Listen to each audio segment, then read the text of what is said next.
Senin gönlünü değdim bilirsin iken bağışla.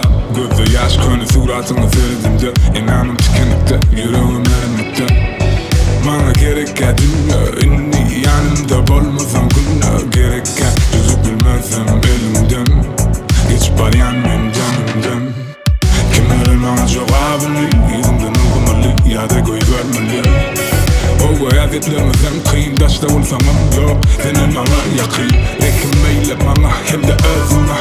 Biliyem uyanık yaş senin gözünden. Hala ya da hala mı duyduyan erkedik bilim ağında iyidodan barayan. Ben yüreğim aran sen, ben yerkim aran sen, kayboltlara saran sen.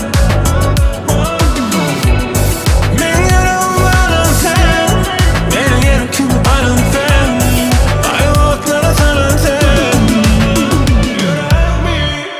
Yetmeye kovam yarı sensin, gerek dünyam bari sensin.